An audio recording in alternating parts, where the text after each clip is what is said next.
பல வேளைகளில கடவுள் பெயரை சொல்லி மனிதர்களை இழிவுபடுத்துவது இங்கே நடந்து கொண்டே இருக்கிறது. கடவுள் பெயரை சொல்லி எல்லா மதமும் சொல்வது மனிதர்களை அன்பு செய் என்பது.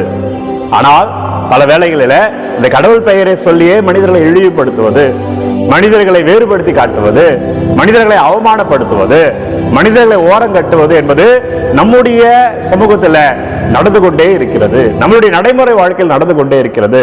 நம்ம அப்படி இருக்கிறோமா என்றால் நம்மை மாற்றிக்கொள்வோம் என்பதுதான் இன்றைக்கு செய்தி. மனிதர்களை அவமானப்படுத்தாத, அது கடவுளை அவமானப்படுத்துவதற்கு சமமாயிருக்கும் என்பதுதான் செய்தி. நான் எப்படி இருக்கிறேன், நம்ம எப்படி இருக்கிறோம் யோசித்து பார்ப்போம். மனிதர்களை மதிக்கிறோமா? பார்த்து ஒரு புன்னகை. வெளியில போகிற பொழுது ஒரு மனிதர் வருகிறார் என்றால் அவர் படிச்சவரோ படிக்காதவரோ ஏழையோ பணக்காரரோ யாராக இருந்தாலும் ஒரு புன்னகை, அவருக்கு மரியாதை கொடுக்கும் வகையிலே ஒரு வார்த்தைகள் பேசுகிற பொழுது அந்த மனிதத்தில் இருக்கிற புனிதமானது வாழும். கடவுள் நம்மை ஆசீர்வதிப்பார்.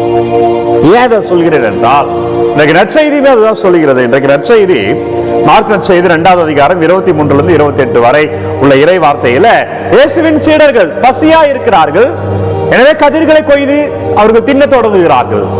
ஓய்வு நாள் ஏன் அதை செய்யறாங்க என்று இயேசு மீதே குறை வைக்கப்படுகிறது.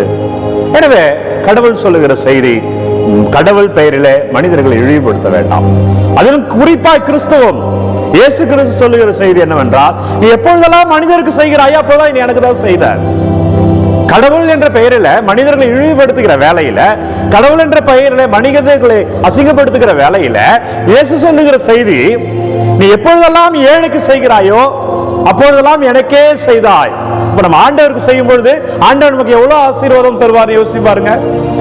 எப்பொழுதெல்லாம் ஏழைக்கு செய்கிறோமோ, சின்ன செய்த போதெல்லாம் எனக்கே செய்தார். மத்தேயு நற்செய்தி 25வது அதிகாரம் 40வது வார்த்தை. சின்ன சிறியவருக்கு இன்றைக்கெல்லாம் திருவிழா நாட்கள்ல லட்சம் லட்சமாய் செலவிடுவது இன்றைக்கு பெருமையாக இருக்கிறது. மிக பிரம்மாண்டமாக திருவிழாக்களை கொண்டாடுவது இன்றைக்கு பெருமையாக இருக்கிறது. பிரம்மாண்டமாக கிறிஸ்துமஸ் கொண்டாடுவது இன்றைக்கு பெருமையாக இருக்கிறது. அதே கொஞ்சம் மாற்றி பிரம்மாண்டமாக உதவி செய்வோமே, லட்சம் லட்சமாக பிறருக்கு உதவி செய்வோமே. எங்க ஊர் திருவிழா நாங்க இவ்வளவு லட்சம் செலவு பண்ணுவோம், அதுல பாதி காசு ஏழைகளுக்காக செலவு பண்ணுவோம், செய்து பார்ப்போமே. அவர் அதுதானே சொல்லி இருக்கிறார், சின்ன சிறிய செய்த போதெல்லாம் எனக்கே செய்தாய். அப்ப ஏழைக்கு உதவுகிறது எனக்கே உதவினாய். அவர் எங்கேயுமே பிரம்மாண்டமாக ஆலயங்கள் இருக்கிறோம் என்று எதிர்பார்க்கவில்லையே.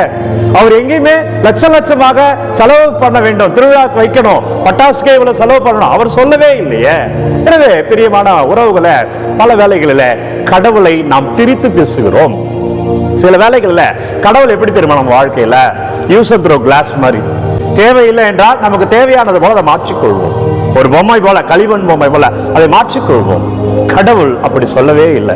ஏழைக்கு செய்கிற பொழுது எனக்கே செய்தார். எனவே பிரியமான இறை உறவுகளை, நான் அடுத்தவர்களை மதிக்கிறேன். நான் குறிப்பாய் நமக்கு கீழ் இருப்பவர்கள், ஆபீஸ்ல நம்மளோட அடுத்த ரேங்கிங் கீழே வேலை செய்யறவங்க, நீங்க எங்கெல்லாம் இருக்கிறீங்களோ அந்த இடங்கள்ல நம்மளை விட பணத்துல குறைந்தவர்களாக இருப்பவர்கள், ஏழைகளாக இருப்பவர்கள், வீட்டிலே வேலை செய்பவர்கள், அவர்களை நம்ம எப்படி பார்க்கிறோமோ அதை தான் கடவுளை பார்ப்பதாக கடவுள் சொல்லுகிறார். மத்தேயு நற்செய்தி 25வது அதிகாரம் 40வது வார்த்தை. எனவே இன்றைக்கு நம்ம சந்திக்கிற எல்லாரையும் மதிப்போம். அதை இன்றைக்கு ஒரு சேலஞ்சாக முன்னாடி வைக்கிறேன். மதிப்போம், ஆண்டவருடைய ஆசீர்வாதம் பெறுவோம். செபிப்போமாக. ஆண்டவரே நன்றி அப்பா, இது வந்து வேலையில ஒப்புக் கொடுக்கிறேன். குறிப்பாய் செவ்வாய்க்கிழமை கோடியேற்பது அந்தோனியார் ஜெபத்திலே ஆண்டவரே எங்கள் கட்டுகளெல்லாம் நீங்கும்படியா யாரெல்லாம் நம்பிக்கையோடு ஜெபிக்கிறார்களோ, கமெண்ட்ல என்னவெல்லாம் கருத்துக்களை எல்லாம் வைத்திருக்கிறார்களோ அப்பா உங்கள் பாதத்தில் வைக்கிறேன்.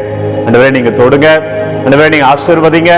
ஆண்டவரே ஒவ்வொரு பிள்ளைகளும் ஜெபிக்கிற ஒவ்வொரு பிள்ளைகளும் இதுக்காக ஜெபிங்க ஃபாதர், உடல் சுகத்துக்காக ஜெபிங்க ஃபாதர், வேலை வாய்ப்புக்காக ஜெபிங்க ஃபாதர், பல்வேறு தேவைகளை வைக்கிறார்கள். ஆண்டவரே ஒவ்வொன்றையும் உங்கள் பாதத்தில் சமர்ப்பிக்கிறேன்.